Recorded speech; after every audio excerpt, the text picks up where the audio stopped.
Kebiasaan Angelina Sondag beberapa waktu lalu menuai perhatian lantaran ia berhasil bertahan selama 10 tahun.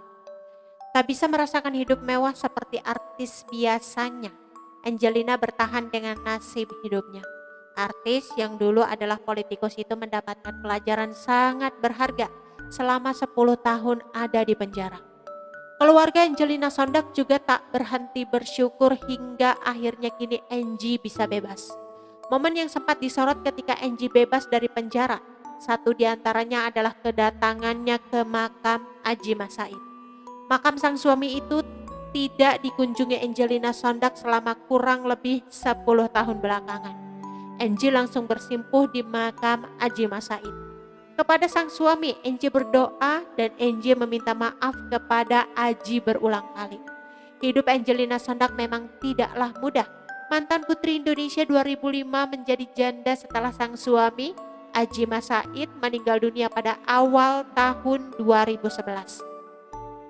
Padahal mereka baru saja menikah 2 tahun. Setelahnya, Angie jadi tersangka atas kasus suap proyek Wisma Atlet Palembang. Ia harus meninggalkan anak-anaknya karena dipenjara. Bahkan Angie tak bisa melihat perkembangan Keanu, sang putra satu-satunya sejak usia batita. Dilansir dari tribunjatim.com, belakangan terungkap kalau Adjie Massaid makan hati dengan sikap Angie, sang istri. Adjie Massaid diketahui ternyata menyimpan rasa malu luar biasa saat mengetahui istrinya terlibat korupsi. Fakta ini tentu mengejutkan karena selama ini Adjie Massaid dikenal sebagai suami yang sangat setia terhadap sang mantan Putri Indonesia itu. Adjie menikah dengan Reza Artamevia dan memiliki 2 orang anak, Alia dan Zahwa. Setelah menikah dengan Angie, Alia dan Zahwa pun ikut dengan Angie. Barulah dari pernikahan bersama Angie dikaruniai seorang putra bernama Keanu. Sayangnya Adjie pergi begitu cepat dari dunia ini. Saking sedihnya, Angie bahkan pernah berkata kalau ia berharap Adjie menjemputnya kelak ketika anak-anak mereka sudah dewasa. Kalau anak-anak sudah siap, kalau sudah besar, Mas Adjie bakal jemput saya, jadi insya Allah. Ucap Angie seusai mengganti nisan Adjie di tempat pemakaman umum Jeruk Purut pada Jumat 11 Februari 2011 silam. Meskipun ucapannya terdengar sedikit meracau, Angie berharap jika suaminya tenang di alam sana. Yang penting sekarang Mas Adjie sudah tenang. Mas Adjie senang kalau saya nanti sudah siap, pasti Mas Adjie jemput saya, kata Angie. Angie begitu menyesal dan sangat bersimpuh kala menjenguk makam sang suami selepas ia bebas.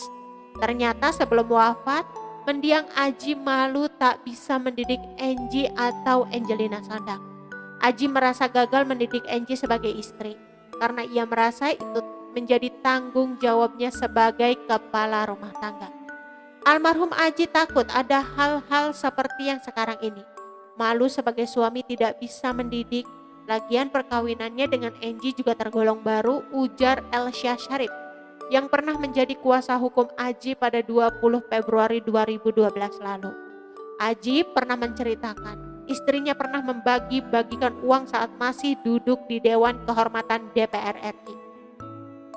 Hal itu sempat membuat Adjie sebagai suaminya panik. Angie pernah bagi-bagi uang di DPR. Aku pusing nanti kalau ditangkap KPK, kita yang malu. Setelah dibilangin hubungannya sempat membaik, ujar Elsa menirukan ucapan Adjie saat itu. Dugaan Adjie pun terbukti setelah ia meninggal dunia. Nama Angie terseret dalam kasus korupsi dan kini sudah ditetapkan sebagai tersangka baru. Saya kaget dan semua meledak pas almarhum meninggal. Tapi saya sempat menghubungi Angie saat kasus ini mencuat dan dia bilang, tenang saja tante, ya sudah, saya nggak menghubungi lagi, saya sangat kasihan dengan Angie. Oke teman-teman, itu sedikit berita dari channel Vlog Berita. Sampai ketemu lagi di berita-berita selengkapnya. Assalamualaikum, bye-bye.